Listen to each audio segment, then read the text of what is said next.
Isang dosena ang sugatan matapos bumigay ang isang carnival ride sa Pangasinan. Habang sa Maynila, 10 pamilya ang apektado ng sumiklab na sunog. Magbabalita si Hannibal Talete. Pinanonood ng mga dumayo sa peryahang ito ang isang ride nang bigla na lang itong bumagsak. Nangyari ito sa plaza ng San Jacinto sa Pangasinan noong bisperas ng Pasko. Base sa investigasyon, nahiwa sa gitna ang tinatawag na Vikings Ride. Isang dosenang sakay ang nasugatan na maayos na raw ang lagay. Pansamantalang tinigil ang operasyon ng peryahan habang patuloy ang investigasyon sa nangyari.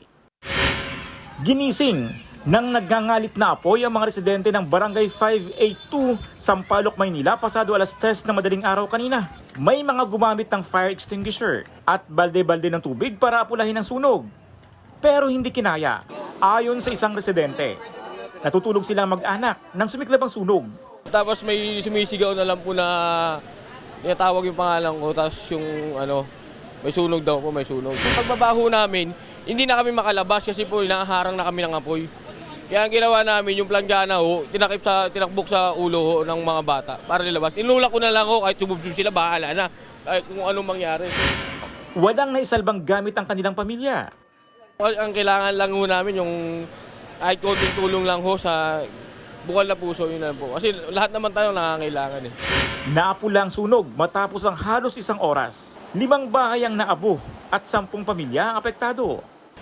Sa labas po makikita natin na more on concrete siya. Pero pagpasok mo po sa loob ay light materials yung gitna. Tapos titingnan po natin yung daanan. 1 tao lang po ang kasya papunta sa loob. Kaya yung mga kasama po natin mga fireman ay doon sa bubong dumadaan. Napabayaang katol ang tinitingnang anggulo ng BFP. Nakausap po namin yung isa doon sa mga nakatira sa loob. Kasi may kuryente naman sila. Ngayon, according sa kanya, na may sinisindan silang katol. Pero i-investigate pa natin yan on further.